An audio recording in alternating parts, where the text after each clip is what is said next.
big check I ever got, I bought property.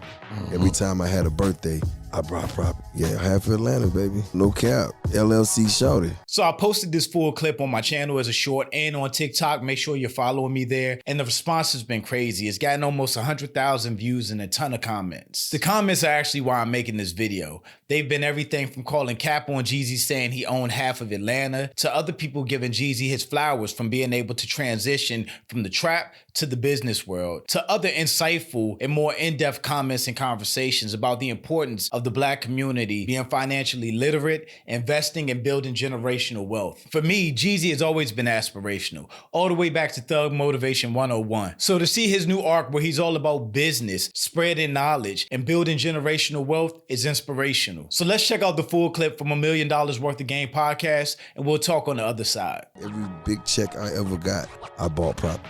Every time I had a birthday, I brought property. Yeah, half of Atlanta, baby. No cap. LLC shouted. One of my great, confidants and friend, my realtor, and he just gave me the game. Like, we just went and bought all this land and buildings in the beginning. And I kind of fell back from it because I was torn. And I got back and he like, yo, come sit down and talk to me. And he broke out the business and he's like, yeah, this building that you bought for such and such is worth this now. This land that you bought for that is worth this now. And I'm like, we didn't do anything.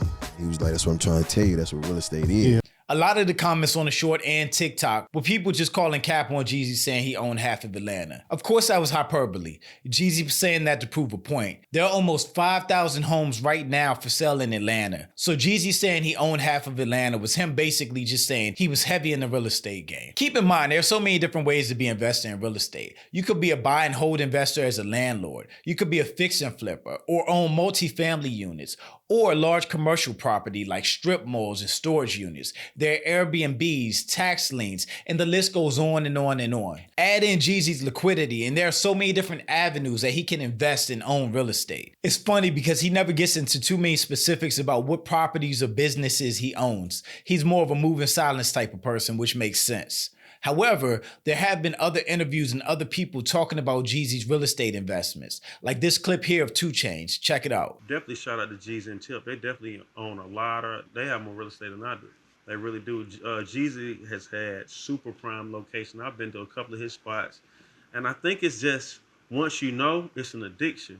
Now, if other well-known, respected, heavily invested people in Atlanta are talking about how much real estate Jeezy owns, prime locations, businesses, whether that's barbershops, restaurants, studios, or other businesses, then I think we can take it as a fact that Jeezy does have a large real estate portfolio. Another comment that I kept seeing is that Jeezy was just riding his realtor's coattails. But of course, you don't know what you don't know. A lot of the Black community wasn't exposed to home ownerships and the benefits of owning real estate growing up. So most of us had to learn as adults. Personally, I didn't learn about appreciation until I bought my first house and it doubled in value in a couple years. At that point, I wish I would have been able to buy my whole block while the prices were still low. And for those who don't know, appreciation is just when the value of your property goes up over time. So for instance, if you would have bought a house in North Carolina in 2022 and it went up by 5% over the course of the year, it's now worth $210,000, giving you $10,000 in equity, and that's appreciation. So Jeezy learned that same lesson. He basically followed his realtor's advice and bought property and forgot about it. When he came back from tour, he saw all this appreciation and equity without having to do any improvements or renovations. I think anybody would have been bought in on real estate at that point. It's just that Jeezy had the means to continue investing.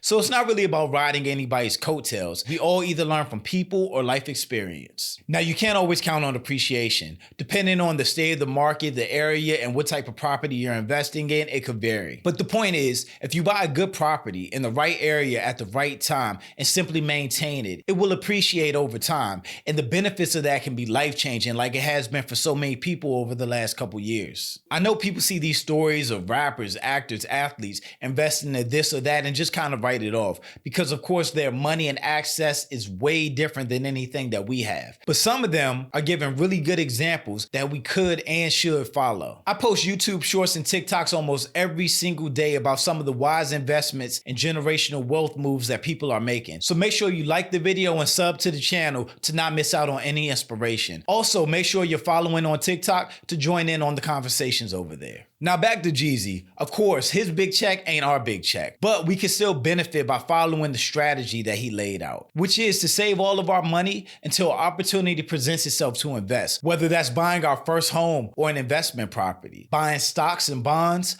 or investing in our retirements like 401ks or Roth IRAs, creating a business, or investing in ourselves through training and education. It's time to start building generational wealth. So thanks for checking out the video. Make sure you sub to the channel and let us know what you think about Jeezy owning half of Atlanta in the comments below. Also, if there's an interview or podcast you would like to see a video on, please drop a link in the comments and make sure you check out the next video. Peace.